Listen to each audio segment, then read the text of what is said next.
Assalamualaikum warahmatullahi wabarakatuh. Terima kasih Waalaikumsalam warahmatullahi wabarakatuh. atas waktunya telah bersedia untuk menjadi narasumber pada kesempatan kali ini. Sebelumnya, perkenalkan nama saya Trisita Gustiari dan rekan saya Salwa Reulina dari Program Studi Komunikasi Angkatan 58. Apa kabar Ibu? Mohon maaf sekali kami mengganggu waktunya yang seharusnya Ibu lakukan. Jadi, begini Ibu, pada penugasan kali ini, saya dan rekan saya dimintai untuk mewawancarai seorang ahli di bidang perikanan, terlebih pada perikanan darat, dan khususnya ikan koi dan ikan bandeng. Boleh Ibu apabila tidak keberatan untuk memberi sedikit penjelasan mengenai perikanan darat tersebut. Oke, ya jadi terima kasih sebelumnya ya, ini Trishita ya, dan juga Salwa ya, mahasiswa komunikasi yang menghubungi saya untuk melakukan wawancara terkait dengan sektor perikanan. Jadi kalau kita berbicara tentang perikanan, tadi kan dikatakan perikanan darat ya gitu. Jadi kalau berbicara tentang komoditas aquaculture ataupun perikanan, itu kita kategorikan berdasarkan di mana habitat tersebut berada. Jadi seperti ikan air tawar, kemudian ikan laut ya, ataupun payau. Nah, kalau tadi dikatakan perikanan darat, berarti di sini asumsi saya adalah berbicara tentang perairan tawar, ya. Gitu. Jadi sumber airnya adalah dari air tawar, bukan dari laut gitu, atau kita sebut dengan marine aquaculture. Nah, dari komoditas yang ada, memang setiap tempat atau bahkan setiap daerah ya memiliki karakteristik yang berbeda gitu, walaupun sama-sama dalam kondisi di perairan air tawar ataupun perikanan darat tadi, tapi tentunya komoditas yang dibudidayakan ataupun yang dikembangkan itu juga memiliki karakteristik dan juga perbedaan antara satu tempat dan tempat yang lainnya. Contoh kalau kita berbicara tentang perikanan pun, kita juga bisa kategorikan ya, apakah tergolong ke dalam ikan yang sifatnya untuk dikonsumsi ya, ataupun ikan yang untuk sebagai ikan hias gitu. Nah, jadi ini beda. Nah, karakternya mau yang memfokuskan kemana gitu. Nah, kalau tadi sempat disinggung ya oleh kalian ikan koi gitu ya. Nah, kalau berbicara tentang ikan koi, ini merupakan salah satu dari jenis ikan yang mungkin orang sudah banyak yang tahu gitu. Tahu ikan koi gitu. Tapi sebenarnya ya ikan koi ini merupakan masih dalam satu famili dari ikan mas gitu. Makanya dari nama latinnya ya itu kalau ikan mas itu kan Cyprinus carpio, nama latin ikan mas gitu. Nah kalau ikan koi masih sama nama latinnya seperti itu, namun karena adanya warna yang bagus ya dan kemudian cantik, bahkan sifatnya itu menjadi ataupun untuk meningkatkan nilai estetika dalam suatu tempat gitu. Nah, sehingga ikan ini ada yang agak susah ataupun sayang ya untuk dikonsumsi gitu. Jadi memang ini sebenarnya dimulai dari adanya suatu proses persilangan genetika antara beberapa jenis ikan mas yang kemudian dikembangkan oleh peneliti dari Jepang gitu. Sehingga sebenarnya kalau ikan mas itu juga kalau dikategorikan tuh banyak, ada namanya ikan nila, ikan mas jaika dan seterusnya gitu ya, banyak sekali. Nah, di ikan koi ini ya, yang tadi saya katakan dia itu karena unik, kemudian juga warnanya juga sangat enak dipandang mata ya, dan juga warnanya itu sebenarnya kita bisa by request nih, kalau misalnya ternyata Salwa sukanya dominan warna hitam dan oranye. Nah, saya pengen beli ikan koi yang warnanya tuh semuanya hitam dan oranye aja, bisa.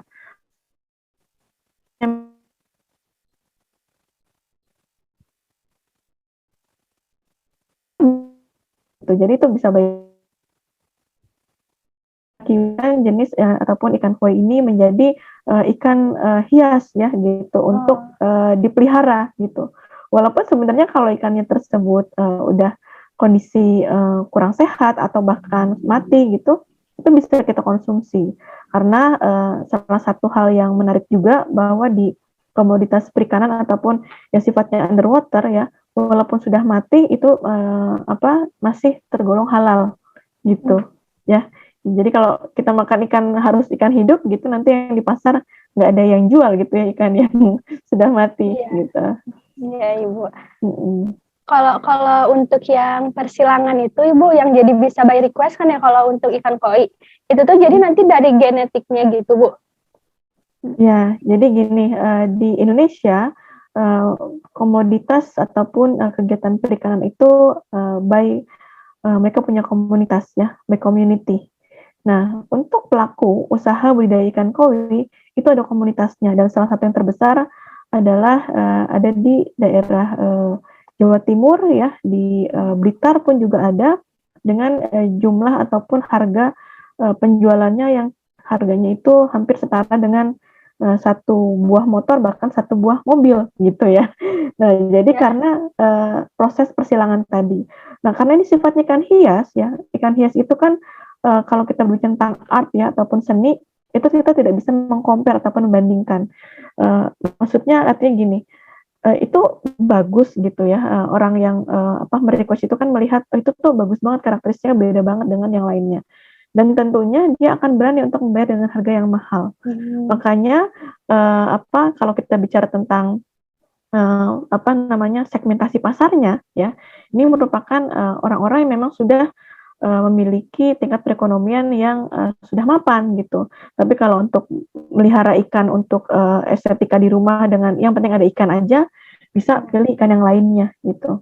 Nah, sehingga dari situlah yang kemudian mengakibatkan ikan koi ini jadi, saya katakan, naik daun ya gitu. Iya Ibu. Para pelaku dari pembudidaya ikan koi itu makin banyak gitu. Jadi ada warna-warnanya itu kan ada 4 macam nih sebenarnya ya. Ada warna putihnya ya, jadi ada warna putih, kemudian ada warna hitam, ada warna kuning, dan juga warna merah. Nah, dari keempat warna itu mau dikombinasikan yang mana gitu. Jadi bisa by request gitu. Ya, kalau boleh saya tahu nih Bu, untuk cara pembudidayaan dari ikan koi itu seperti apa sih Bu? Ataukah berbeda dari ikan-ikan lain atau bagaimana? Oke, jadi kalau ikan koi ini ya itu merupakan tadi saya katakan ikan hias yang hidupnya itu iklimnya di kawasan yang iklim sedang gitu.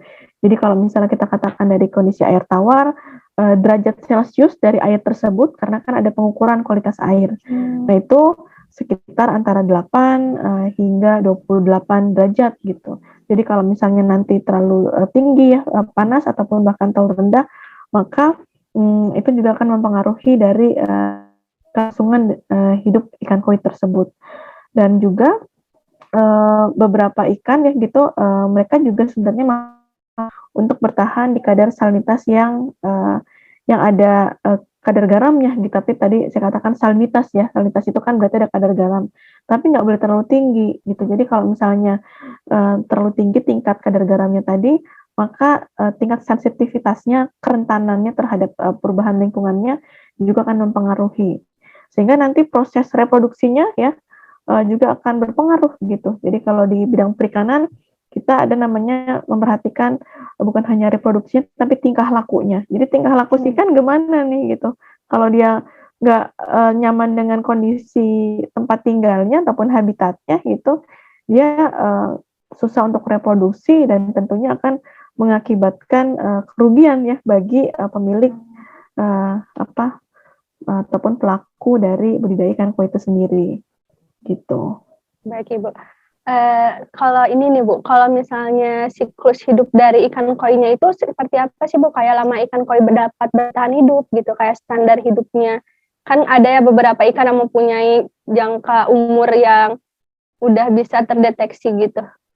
Oke.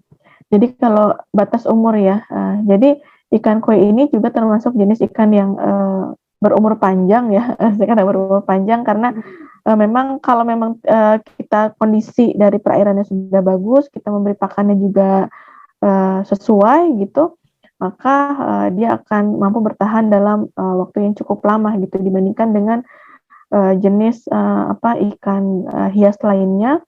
Mungkin kalau saya katakan ikan koi itu sama dengan ataupun hampir menyerupai dengan seperti ikan arwana gitu. Tapi tentunya kalau ikan ini kan makannya itu ataupun jenis pakannya kan berbeda ya. Jadi maksudnya ada jenis pakan yang kemudian sengaja diberikan untuk menumbuhkan warnanya tadi. Jadi warnanya keluar. Jadi kalau misalnya kondisi secara alami gitu ya, biasanya itu menggunakan namanya kita sebut dengan pakan alaminya namanya Daphnia gitu. Nah, tapi kalau misalnya kalian tahu mungkin kalau kita ngasih makan ikan pakai pelet gitu ya. Iya. Nah, pelet itu pun juga sebenarnya memiliki kandungan berbeda-beda. Jadi kalau kita mau kasih makan untuk ikan lele, ya ikan koi, kemudian satu lagi ikan patin itu beda-beda. Jadi jangan salah, kita punya kasih aja tuh ke ikan lele gitu. Nah itu sebenarnya kurang tepat. Jadi kita harus sesuaikan juga sehingga warna yang diharapkan tadi itu bisa tetap muncul ataupun bisa bertahan lama. Karena kalau diperhatikan ya, misalnya Salwa beli ikan koi, kemudian setelah 5 tahun kemudian kok warnanya agak berubah begitu, dan itu bisa dipengaruhi oleh adanya pertama pemberian pakan yang tidak sesuai, yang kedua bisa dipengaruhi juga oleh adanya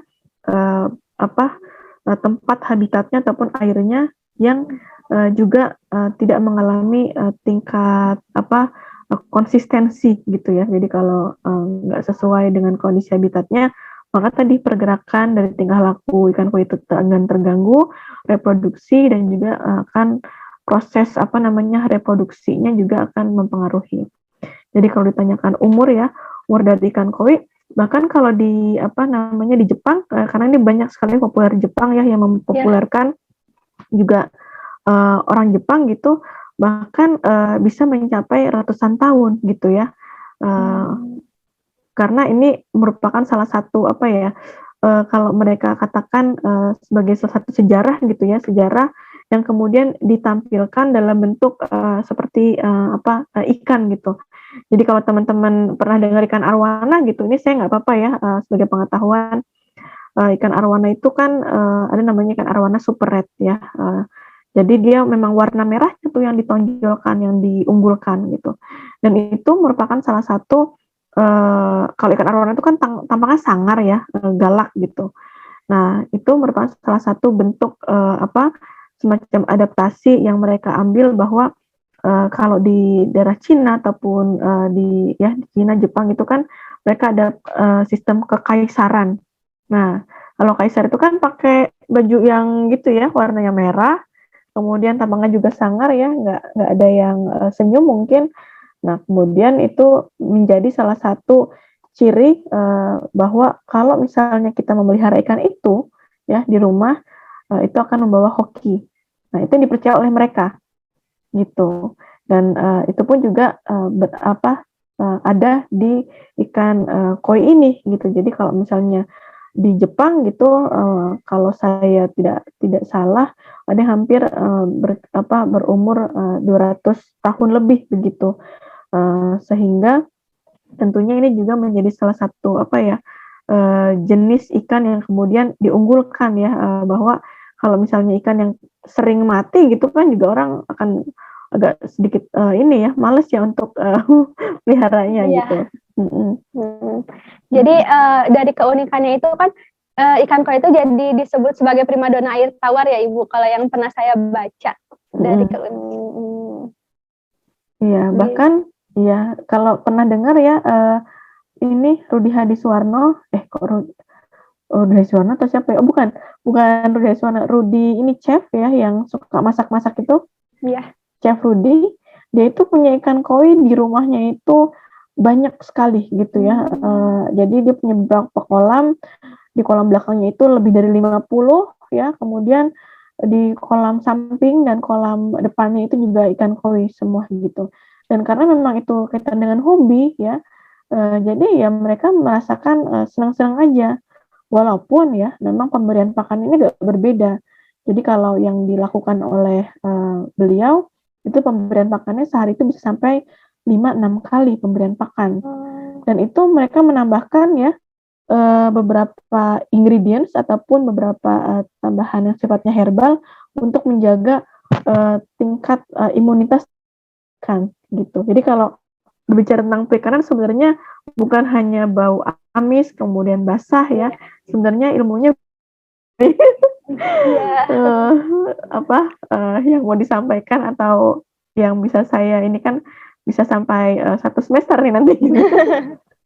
Ya, Ibu. Iya, oke. Ya mungkin sedikit ya informasi buat teman-teman dari komunikasi bahwa dalam sektor perikanan memang kita harus membagi ataupun kita melihat ini peruntukannya untuk apa. Karena kalau perikanan itu kita klasifikasikan yang pertama adalah perikanan tangkap ya, ataupun capture fisheries, jadi melakukan penangkapan menggunakan kapal. Jadi mereka secara sengaja untuk bergerak ataupun pergi ke laut untuk menangkap ikan. Ya, itu biasanya untuk memang ikan laut yang diperoleh di perairan terbuka seperti kayak bluefin tuna gitu ya. Kemudian juga ikan salmon itu belum bisa tuh dibudidayakan karena sifatnya ataupun pola hidupnya itu dia highly migrated species. Artinya dia bermigrasi dari satu tempat ke tempat yang lain. Jadi kalau ditangkap dibudidayakan nggak akan hidup gitu. Dan kemudian yang kedua adalah budidaya perikanan. Nah, budidaya inilah yang tadi contohnya ya seperti ikan koi, ikan bandeng, itu kita budidayakan dengan memposisikan si ikan tersebut berada seperti di habitat asalnya gitu. Dan yang ketiga adalah pengolahan ya, pengolahan produk perikanan. Seperti tadi kalau ikan bandeng saat ini lebih banyak dikonsumsi ataupun dimanfaatkan oleh masyarakat dalam bentuk produk olahan, karena kalau 1 kilo ikan bandeng yang ukuran basah 28.000 gitu harganya, maka setelah kita melakukan pengolahan, dikasih packaging yang bagus ya, memperhatikan bauran pemasaran dari produk, price, kemudian promotion dan juga place-nya, maka akan meningkatkan nilai tambah, jadi ada added value-nya.